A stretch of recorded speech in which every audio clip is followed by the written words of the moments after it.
the new Audi TT RS. It has a 5-cylinder 2.5 litre turbo with 400 horsepower. Thanks to launch control, it's capable of 0 to 100 kilometers an hour, or 0 to 62 miles an hour in old money, in just 3.7 seconds, apparently.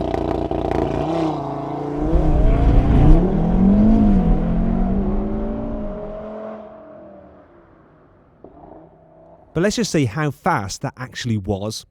Right foot on the throttle, release the brake.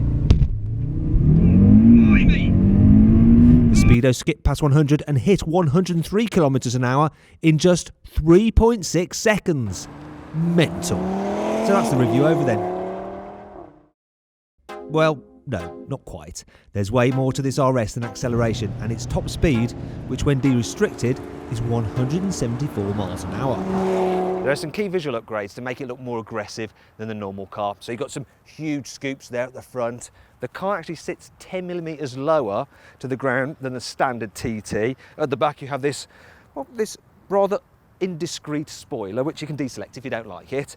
There's a massive rear diffuser, those cavernous oval tailpipes, and you can get some cool upgrades as well, such as OLED tail lamps and 20-inch forged alloy wheels, which, as you can see, they sit flush to the side of the car, so you better be blooming careful not to curb them.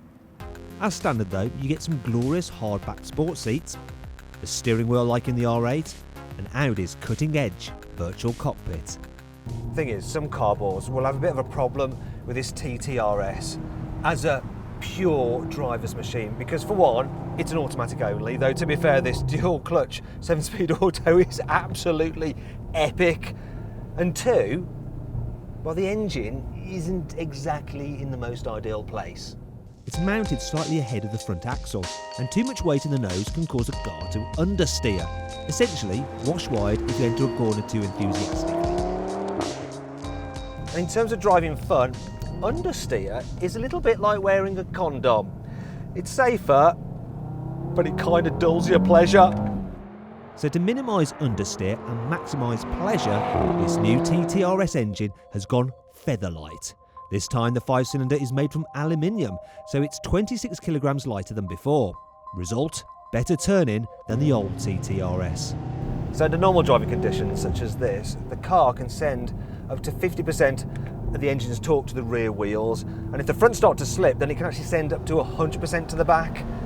Though, you know, it never feels rear drive biased in the same way that the R8 does, and so you haven't got that oversteer feeling to it. You can't make it do tail slides, and in case you never experienced it for yourself, oversteer is the motoring equivalent of going bareback.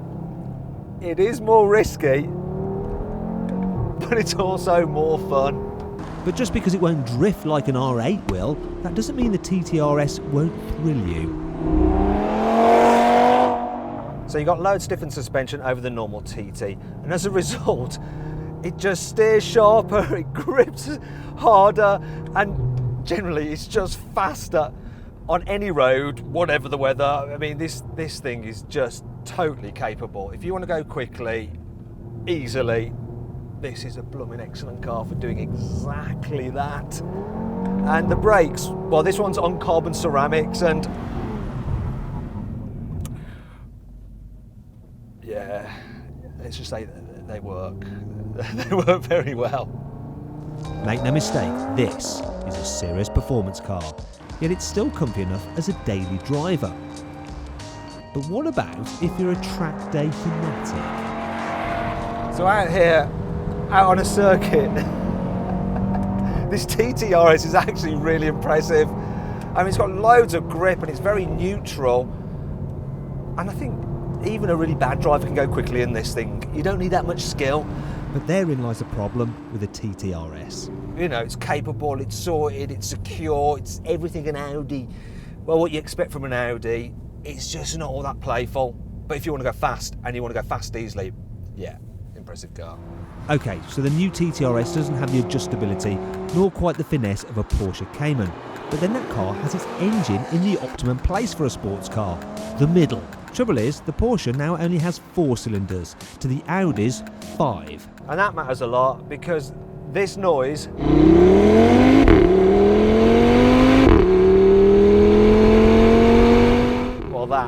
worth the asking price alone. And while at £51,800 the TT RS is a direct rival to the Cayman S, you could argue it's actually a cut price alternative to a 911 Carrera 4. They both have tuneful exhaust notes. They both have all-wheel drive grip. They both have pointless rear seats. And they both have their engines in a less than ideal place for a sports car. And this sums up the TT RS. It's more impressive than ever before, but it's still dominated by its brilliant 5-cylinder engine. If you enjoyed this video, please like it, share it and subscribe to our channel. And if you click over there, you can watch our mega Audi drag race and our full review of the TT. If you click up there on the pop-out banner, you can find out the best deal you can get on a new Audi at carwow.co.uk. Now, did you spot the Easter egg in this video? It was me driving past the big matte building.